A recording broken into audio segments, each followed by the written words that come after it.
Anna Rasulullah sallallahu alaihi wasallam qol, bahwasanya Rasulullah sallallahu alaihi wasallam bersabda, "Lau yu'tun nasu bi taqwahum ladda'a rijalun amwala qaumin wa tima'ahum."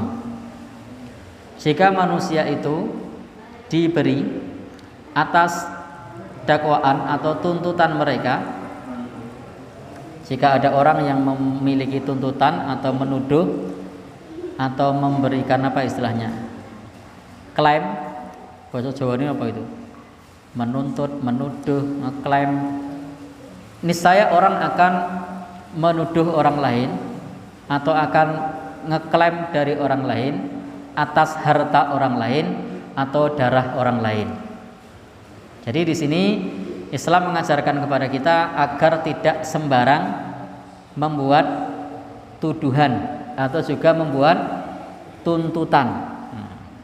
Tidak boleh kita bermudah-mudahan di dalam menuduh atau menuntut orang lain. Walakin akan tetapi al-bayyinatu 'alal mudda'i. Bukti bagi yang membuat tuduhan atau yang membuat tuntutan. Jadi kalau kita mau nuntut, mau menuduh, maka harus ada bukti. Tidak boleh tuntutan atau tuduhan itu tanpa adanya bukti.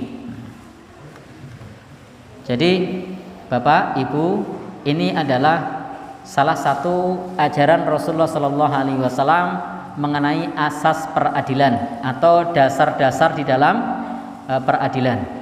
Bahwasanya ketika kita mau membuat laporan atau tuduhan atau klaim atau apapun yang serupa dengan itu, yaitu tuduhan, klaim, tuntutan, maka harus punya bukti. Tidak boleh mengaku-aku tapi tidak punya bukti. Tidak boleh mengutarakan seseorang tentang sesuatu tanpa tidak ada bukti. Jadi kita tidak bisa melaporkan seseorang tanpa adanya bukti. Harus ada bukti terlebih dahulu.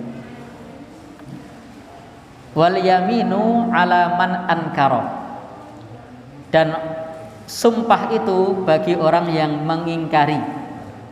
Ini sumpah itu bagi orang yang mengingkari. Jadi menuduh itu tidak boleh dengan sumpah. Tapi kalau mengingkari itu bisa dengan sumpah. Kalau nuduh harus dengan bukti, nuntut harus dengan bukti.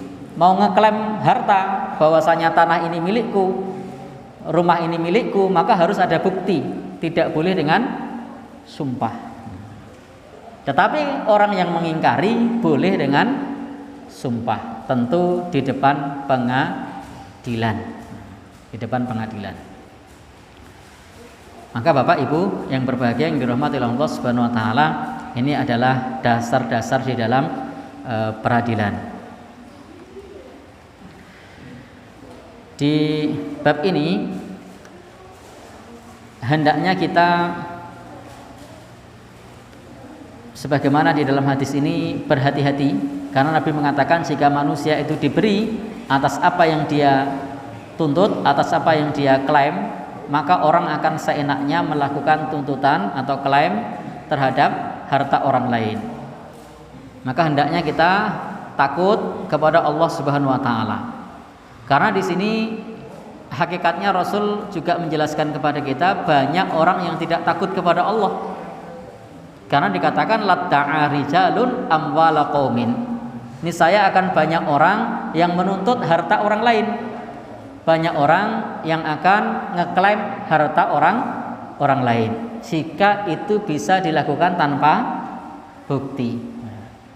Karena hakikatnya adalah bagi siapa? Alladzina la yakhafunallaha ta'ala. Orang-orang yang tidak takut kepada Allah. Maka kalau orang yang takut kepada Allah, wa amma man khafallah, adapun orang yang takut kepada Allah, maka tidak mungkin dia akan menuntut atau mengambil hak atau mengklaim harta ma laisa lahu min malin, harta yang bukan miliknya. Maka di sini pula pentingnya kita menanamkan keimanan sehingga sesuatu itu ditakuti karena takut kepada Allah, bukan takut kepada yang lainnya.